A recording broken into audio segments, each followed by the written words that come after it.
It is week 10, episode 10 of In the Bonus. We've got Isis Young, Kim Adams, myself, Meghan Cafferey. No Lisa this week. She'll be with us again next week. But hey, ladies, what's up? How are we doing? We're busy. We're right in the thick of the season. We're going from game to game. We're traveling. We're keeping up with the scores. It's a busy Monday as we record this. Yeah, all over the place. It's been fun watching you guys and watching you guys on TV, following what you're doing on socials. We're popping off. And so let's just dive right into it because you ladies have a lot to do. So let's chat. Starting with looking at the AP poll this week. When the votes were released, we still do have 3 Big East teams in the AP poll, a little bit of movement. Some spots were changed around, but we've got UConn, Creighton, and Marquette all within the top 25 still, 10 weeks through the season. They did move down a couple of spots. Marquette notably did move down 4 since the last polling. So I'm curious, Ice, I'll start with you of just when you look at it, what does that say about all 3 of these teams, the state of women's basketball, the competition that we're seeing right now? Yeah, for sure. I mean, I think honestly for UConn and Creighton, their spots only moved because other teams moved up. Other teams had impressive wins. Looking across the country, Virginia Tech had a huge win over NC State in ACC play. They beat a number 3 NC State that took a couple of slots down from that. And so I think just we're seeing a couple of teams towards that top tier pop up. And so UConn slid down 1. Same thing for Creighton. They've been pretty consistent around that 21, 22. They're staying in the top 25. They've been pretty consistent. And then Marquette dropping 4 spots is because of 2 losses. The loss to UConn and then the loss to St. John's. And just, I think in point differential with the UConn loss and getting that eye test, it's, 30 plus points. And so I think they just had, a tough couple of games. I think they're still obviously in top 25, number 23. They're going to have plenty of opportunities to continue to build that resume in the Big East. That's the great thing about playing in a tough conference. And so that's kind of what I'm seeing just really across the board. It is not necessarily anything wrong with Creighton or UConn. They've been solid. Just, a couple teams across the country that have been playing exceptionally well and moving up. I think Baylor is the team of the month almost is what it's going to seem like. They've had some pretty crucial, wins recently. They moved up to top 4 in the country. Sarah Andrews, one of the best dynamic guards in the country. And so really excited to see how consistent they can be. They've got a ranked opponent coming up as well. So I think it's just a lot of national things going on, a lot of in-game conferences and rivalries that are happening. Yeah, Baylor is just one of 3 teams left undefeated, South Carolina, UCLA, and then Baylor. My thoughts on the poll, I actually moved UConn up a couple spots into the top 10 this week for the first time in a while, in a couple weeks. And it's just because I'm so impressed with the product we're seeing on the floor as they get accustomed to who's available for them. The freshmen, we've talked a lot about them. So I actually moved UConn up into the 10th spot because when I watch them play right now, I'm like, this is a top 10 team. But yeah, Marquette and Creighton, I personally thought, because when I saw Marquette lose to St. John's, I saw it, I was on the game. I was like, oh man, I'm probably going to have to drop Marquette out of the rankings this week. But then as I was doing my rankings last night, there are a ton of teams who are losing. Basically I did my top 15 and then from 16 on, 16 to 20, everybody lost. So I think it's the time of the season where most teams in the poll have at least 2 losses. Some high level teams have 3 to 4 losses, like a UConn, like a UNC, like a Utah. And I think we're just at that time of the year where you see just how hard it is to win on the road in conference games. I don't care what conference you play. And we saw at Marquette losing at St. John's. I'm thinking of Utah, who played South Carolina really tough earlier in the year. They lost to Arizona. NC State, as I mentioned, losing at Virginia Tech. So as I'm doing my rankings, when teams are losing on the road, I don't put too much into that. I'm like, it's hard to win on the road in conference play. So I think it's great for the league that Marquette and Creighton are still hanging in there by a little bit. And I do think UConn is playing like a top 10 team right now. Well, speaking of just how hard it is to win on the road, Ice, you watched Villanova come into Seton Hall and take down the Pirates. What were your thoughts on that game? What Lucy Olson looks like this year in person? I'm curious. Yeah, I'm going to say I did not expect this to happen. I thought that Seton Hall was kind of bouncing back and catching their rhythm and their flow back offensively. I thought they had multiple players that was starting to step up. But it was really an uncharacteristic game of the Pirates. They had a ton of, missed opportunities in the paint, a ton of missed layups. And Villanova just kept it ugly. They really just mucked it up, is how I felt. But this is one of the few games, guys, in which we're going to see Lucy Olson was not the leading scorer for the Wildcats. And that's what I talked about with Denise Dillon after the game. I said, hey, like, what's going on here? It's a rare time in which Lucy's not the leading scorer. Christina Dulce only had 6 points. She did have 12 boards. But it was Oh, is it Oriole? Caitlin Oriole? Oh, yes, Caitlin Oriole. There we go. Thank you. Teamwork. Yeah, it was Caitlin Oriole off the bench. It was Maddie Weber, the freshman, off the bench. Both of those two were in double figures, and then Lucy had 10.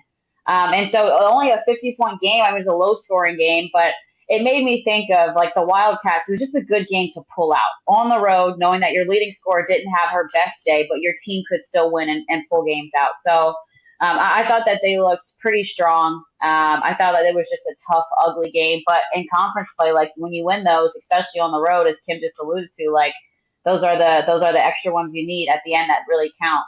So I thought it was a good win for the Wildcats on the road. And then got a chance to catch up with Maddie Segrist, which was awesome as well. Oh, So she was at the game. Yeah. So it's so good to talk and catch up with her. Just talk about, she's getting ready to go to play in Athletes Unlimited. That starts in February, so just continuing her pro journey with that, and just talking about how she's kind of doing a little bit of coaching and practices and helping the girls out. And so it seems like she's finding success in other things, like connected to basketball, but in other avenues, which is really cool. That's awesome for Maddie. And also, it's so interesting to your point too, Ice, of just, what Seton Hall was able to do in that game of containing Lucy Olson. And I went to Seton Hall head coach Tony Bozella's post-game press conference, and he was extremely disappointed in his team because he was like, we did what we were supposed to do basically, and to lose like that, there was tons of frustration. Yeah.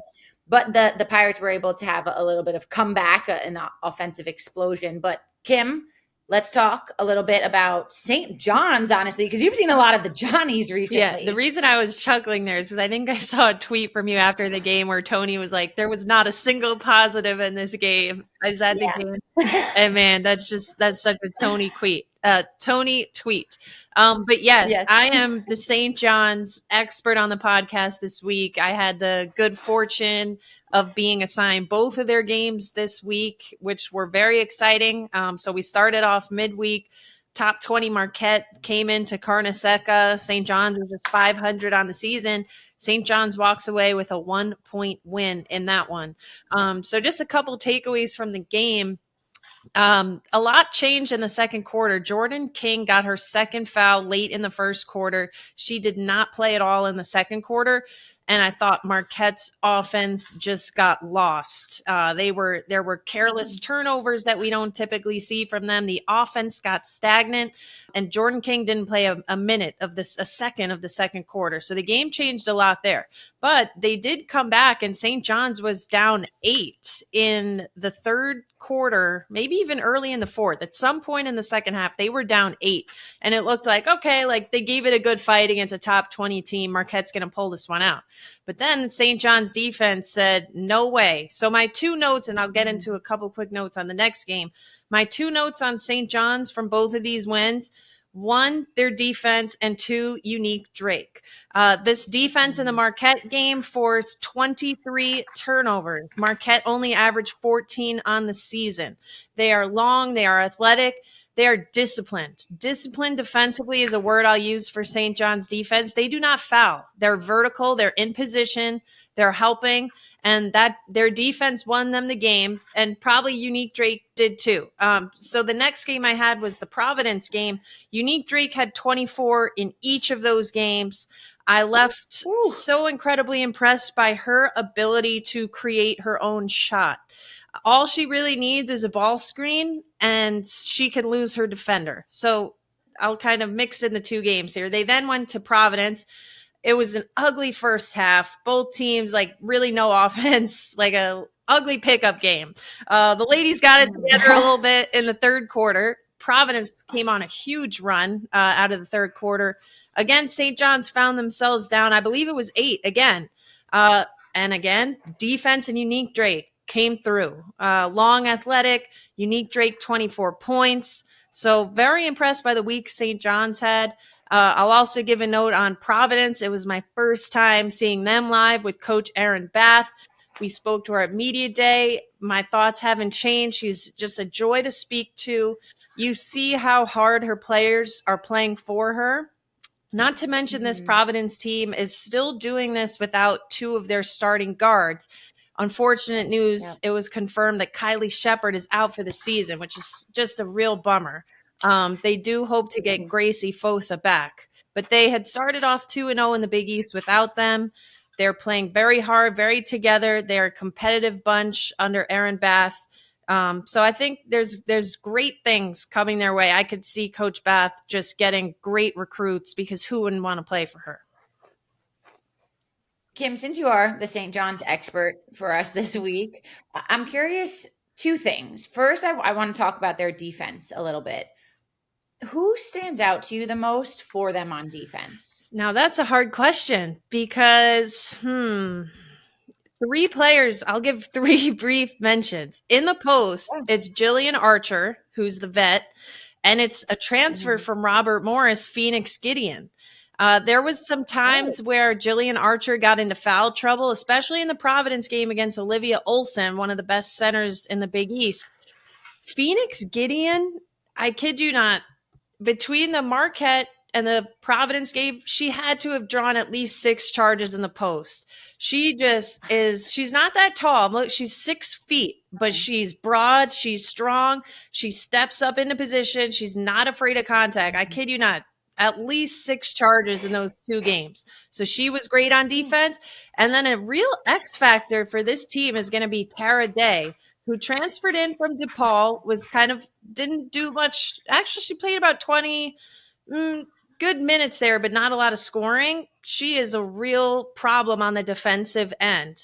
She was the one who really shut down Jordan King in the Marquette game. Jordan King couldn't catch the ball, couldn't get a shot off. She made her a passer. Jordan King only took 6 shots in that game.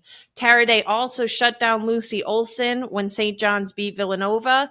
She's a real problem on the defensive end. She's long. She kind of reminds me of Aubrey Griffin, who we're praying for Aubrey right now, by the way, just not quite as tall. I think Aubrey's 6'6'1". Tara Day is 5'10", but same length, same athleticism. She was a track champion in high school. She really changes things for them on the defensive end. Sticking with Unique Drake also, last year we saw her. She wins Big East 6th Woman of the Year.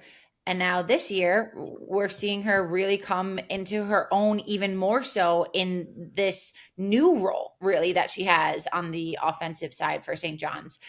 You were able to see her a bit last season, Kim, and Ice, if you were able to call any games too, I'd love to have your take on this as well.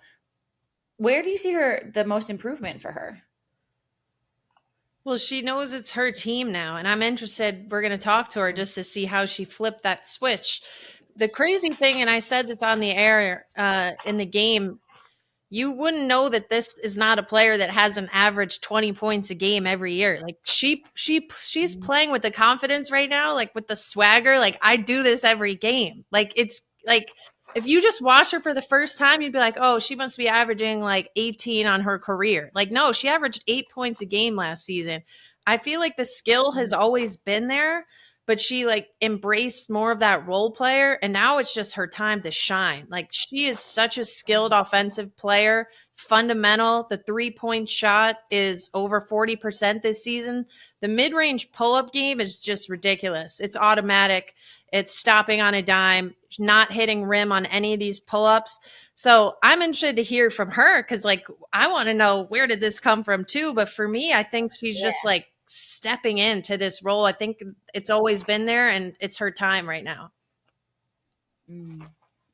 Yeah, I would describe her as just she's fantastic at picking her spots. I think in watching her play, she sometimes reminds me of Chris Paul, where she'll dribble, dribble, dribble, probe, think about it, get to her spot, pull up on the elbow, knockdown. Like Kim is saying, like she's a shooter, right? Like yes, she can get through and slice through the lane, but like her pull up and her three is where she's the most dangerous. So I feel like in watching her play, like she knows exactly the spot she needs to get to in order to find success. And I think that's half the battle when you become the go-to scorer is finding ways to be efficient with your scoring. I think Liza Carlin is another player we see across like the league that's so efficient in the way in which she scores. It's the same way almost every single time, but you can't defend it. And so I think in watching her play, that's kind of what I see. And I'm excited to pick her brain about how she picks her spots and what she's looking for and what she's reading. But she's dissecting everyone's defense like, only like a few other players right now in the league. Well, ladies, we can't wait any longer. Let's get into this. Let's go talk to Unique. Let's ask her these questions and let's get to learn a little bit more about the Big East Player of the Week. Welcome into In the Bonus, Unique Drake, the Big East Player of the Week out of St. John's. Woo! Hey, girl. Hey, how are you? Well, I'm good, but I did just learn that you enjoy your ribeye well done. So I'm a little concerned there. A little concerned with that one. I can't do the you're on the road, Unique, after a great performance for you and Two your great team. performances. 2 big wins for you guys. Yeah, 2 great performances. Thank you. I mean, can you just bring us into right now the emotions of the team and what everyone's feeling right now in the locker room? I would say we're starting to build our chemistry more. We are a new team, so everybody's starting to click more, and everybody's just clicking with each other more. I would say on the team, we're all kind of getting on the same page now. So the energy in the locker room is very high, all positive energy. So I would just say everybody's starting to click together. Unique. I was fortunate enough, I was on the call for both of your games last week. So I had a front row seat to your greatness. We were just talking about this before you came on. We would love to hear about just kind of how your mindset, your mentality has shifted this year from really always embracing the important role of more of a role player, last year's 6th Woman of the Year in the conference. And now you are a top player in this league, averaging more than 20 a game. Just what has switched in your mind for this season? Okay. I would say coming off of last year, I had a role of being the spark off the bench, and this year I had a different role of starting the game and being the spark. So I would say my mindset shifted in those roles as being, because I am a 5th-year senior and we have a lot of freshmen on our team. So just being that leader for the team and being able to hit shots that didn't need me to hit, and always being on the same page with Joey T has helped me be the player I am right now. So I feel like my role, it just shifted to more being a leader and be able to make more shots for my team. You talk about making more shots, and I think you're one of the best in the league right now at getting to your spots. When you need to get off an ISO opportunity or when you're coming off the ball screen, as Kim talked about earlier, dynamic and just getting to your spot. So when you're in those situations, what are you looking at? Like, how are you looking at the defense? How are you deciding how to attack them? How are you figuring out how to get to your spots? I would say, if they go under the screen, I'm just going to stop right there and shoot the ball. And if they're guarding me on a pull-up and they back up a little bit, I'm just going to shoot. If I see any space and I know I can hit the shot, I'm going to shoot the shot. But if they come up on me, I'm going to kick it to my teammate because somebody's open if I'm not. So any open space I see and I think I can make the shot, I just take my shot. Unique, we were talking a little bit about your team's defense, especially over these last 2 games. When you look at last year as compared to this year, team defense, where have you seen the biggest growth for you and your teammates?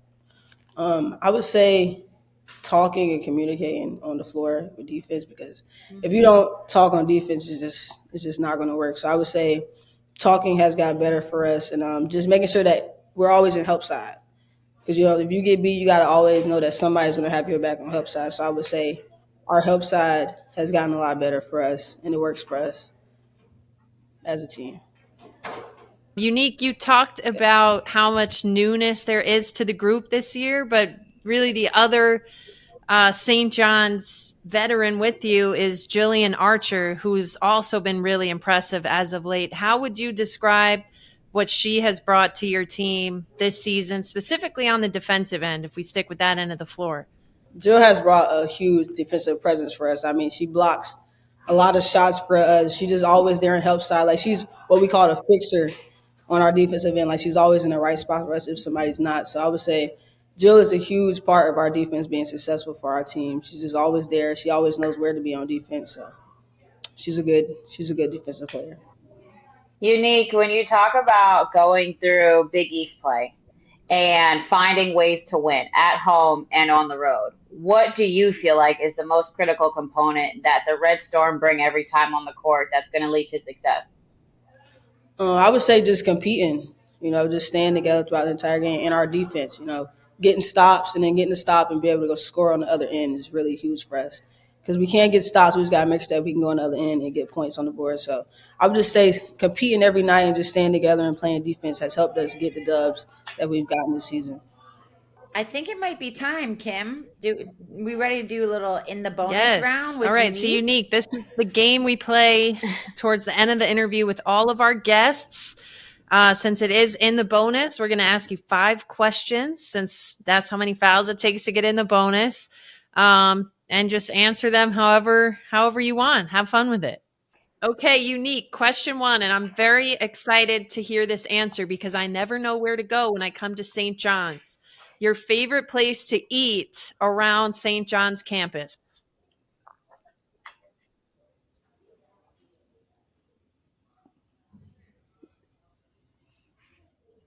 I feel like sorry.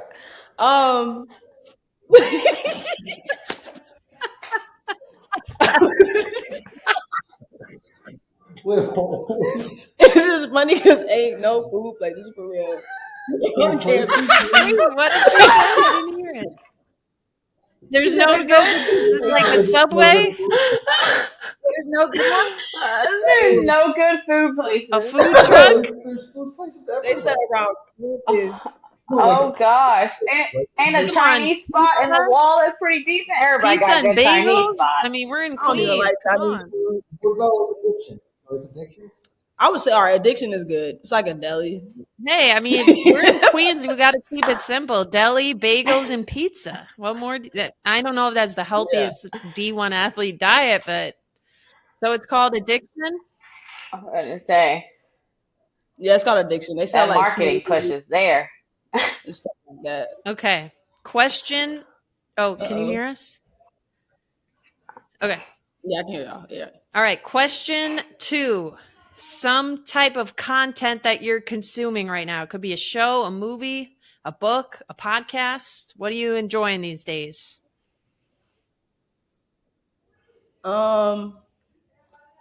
Right now I've been watching Netflix. It's this show called what is the show called? Oh. Oh.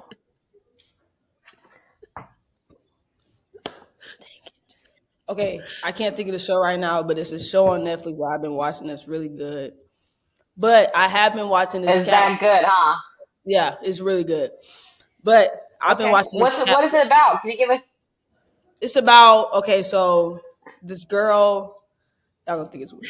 This girl had to get heart surgery, and she got somebody else's heart. But like, it was a lot going on. It's a lot I've seen it. I've seen it. Is it like not in English? Like it has the voiceover in English? It's in English. It's in English. It's in English though. Oh, okay. Wrong show. Well, when you remember it, just tweet us. It's a really good show. I'm about to finish it probably today. Okay. Question 3. It's really good. A talent or skill you have Kevin outside of Frozen. basketball. Oh, here we go. Talent or skill I have outside of basketball. Not many people know this, but I was in gymnastics when I was younger. Yes. Woo! Can you do I a was flip? flipping, doing the bars. The bars was probably my favorite thing to do. The little swing bars. You was almost Simone Biles out here. Okay. Now I have to follow up Kevin because I was a Frozen swimmer again. and a basketball player, which was It's like a just Wi-Fi. unique combination. And I felt like swimming made me a better basketball player. Do you feel that being a gymnast made you a better basketball player in any way? I would say with coordination, hand and feet coordination, I say it did make me a better basketball player. So I love that. yeah, it did. All right. Question Let's 4. go. What is your favorite activity to do on an off day or like during off time? Maybe you have a week off in the summer. I like to shop. I have a shopping problem. Like to go to the mall. Like to go out to eat. You like the like to finer eat. things. Get some food. Yeah, Yeah. I like to just enjoy, outside of basketball life, just go outside, see the world a little bit. So I would just say like going to the mall, getting some food, Any good purchases stuff like lately? that. Yeah. What are you shopping for? Yeah. Oh. Kev, Did you hear us? they froze again. What are we No, shopping y'all for? froze. All right, y'all are back. Okay. Any good purchases lately? I haven't really. I've been slowing down with my purchases because I'm not going nowhere. It's basketball season, so I wouldn't say I have any crazy purchases right now. I haven't really bought much right now. Okay, Unique. Last question of In the Bonus. If you were going to enter a 3-on-3 tournament, like lots of money on the line, you can pick any 3 teammates you want. It's a team of 4, so you have a sub. They can be college, pro, anyone you know, any gender. Who would your 3-on-3 teammates be? LeBron, Nice. Oh, Damian Lillard, and I'm gonna have to get Giannis. she's going for it all. That's gonna be my. She 3 said, "Give me the money." I mean, I feel like you need to start over Damian Lillard, though. The way you're shooting the 3 ball these days, Damian needs to come off the bench. Yeah. Better tell Giannis, get your She rebound. doesn't need a rebounder. She makes all of her shots. Oh yeah. Yeah. All right, Yeah. Unique Drake, you have completed In the Bonus. We love getting to hear more about you. Nice. Yes, ma'am. Unique. This was so much fun. Oh, we're straight. Shout out to Kevin, who might make a cameo in this podcast, who's dealing with the poor. Cincinnati needs to fix their connection and their bandwidth out there. Unique Drake, thank you so much for joining us on In the Bonus. This was so much fun. Wait, can they see me? Yeah, we can see it. All right, there we go. So much fun talking with Unique. Her and the Johnnies do have a big one on Saturday, this upcoming weekend at 2 p.m. Eastern time. They take on UCONN. That game will be aired live on SNY, so that's going to be a fun one to watch. What games are we watching this weekend? Ice, Kim, maybe we're on a couple calls for some of them. Ice, what conference matchups have your eye this weekend? Yes, they are sending me to Milwaukee. I'm checking out. I'm excited for it. I think this is my second time going to Marquette. So I will have DePaul at number 23 Marquette. That's on Saturday. It's a late one. It's 9 p.m. Eastern time. I will have to take a coffee and then a Red Bull. Maybe that's a little late for me.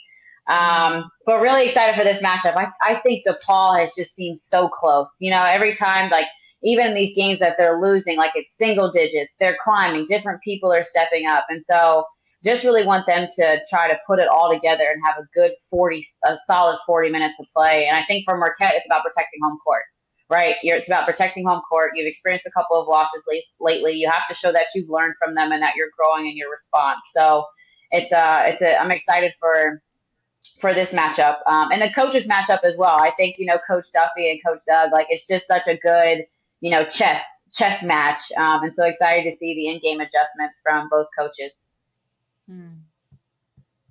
Kim, how about you? Well, by the time people are listening to this, we will have completed Marquette at Seton Hall on Tuesday night. It's weird. I'm like speaking into the future. We're recording this on Monday.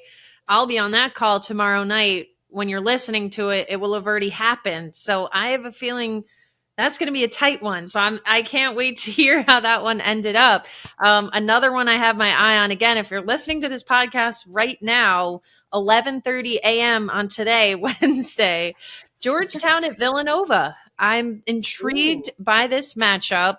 Villanova hasn't played since that win on the road at Seton Hall. And Georgetown continues to be a big story in the Big East. They are 8-0 on the road this season. So they're going to take it into Villanova, who had a pretty surprising win, I would say, over Seton Hall on the road. Kelsey Ransom continues to just put together a monster season. Obviously, the star power in Lucy Olson, and still, waiting to see who are those consistent third and fourth scorers for Villanova.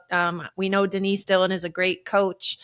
So I think that's going to be a great game. Georgetown at Villanova. Georgetown taking their undefeated road record into the Finn Wednesday, 11:30 a.m. I'm going to assume that's a kids game, and you're going to need to bring your headphones if you're over the age of 12. Those get so loud, but they're so much fun. But that's what it's all about, right? But it is like, even when you watch back those games, it's just like shrieking, and you're like, oh my God, they're like cheering for both teams. Like, yeah, they don't care what happens, like action, and it's just screaming. Oh man, they are fans of baskets being scored. That's it. Yeah, it's great. It's great. We love it. We love it. Okay, so if anyone's interested, we can catch Ice this weekend on CBS Sports Network. Oh, can I say one more thing? Oh, yes. I will. I'll plug one more thing I'm on this week, because Fox Sports, one of our Big East partners. I'm really excited about this. I'm going back to the LA studio this weekend. We have Indiana at Iowa in Fox Primetime Hoops. I don't know if a women's game has ever been in this Fox Primetime Hoops, which is Saturday night, 8:00. I have to confirm, I don't recall a women's game ever being in this spot. Gus Johnson is on the call, Sarah Kustok. Wow. I'll be in the studio for that one. So that's a must-see game, because everyone's talking about Caitlin Clark, but Indiana is really good. Like, they have been so impressive offensively as of late. They have just one loss on the season. They haven't lost in a while. So, like, everyone's like, rah, rah, Caitlin Clark, she's on all the ads, all the promos, like, rightfully so. She's, the biggest ticket seller in the game right now. But let's also talk about how good Indiana is. And this is, I think, going to be a great game. So I think we're going to be on pre-show. We'll have a pre-game show. We'll have halftime, probably post-game. Mm-hmm. So tune into that as well. So I think our show will start at 7:30 Eastern time on Saturday. Amazing. What day are you heading back out to the Coast? She's turning into a Cali girl on us. Really though. Really though. On Friday. A little sunshine, snow on the ground here, so I'm happy to be getting out there. Yeah, enjoy, and the palm trees. Yeah, we will just, I will be thinking warm thoughts while I'm watching you during halftime and everything. Good. I will send them your way. Amazing. Ladies, another one in the books. Let's wrap this, shall we? In our favorite way. Let's do it. Be sure to subscribe to In the Bonus by the Big East Conference on your preferred podcast listening platforms, such as iHeartRadio, Amazon Music, Spotify, Deezer, TuneIn, Radio Public, Pandora, Overcast, Odyssey, Samsung Podcast, Pocket Cast, Player FM, Simplecast, Apple Podcasts, as well as the Big East Conference YouTube page, and make sure to like, share, and review. You can also visit bigeast.com for more conference news and information. We'll see you guys next week. There go the hearts. They were a little delayed there.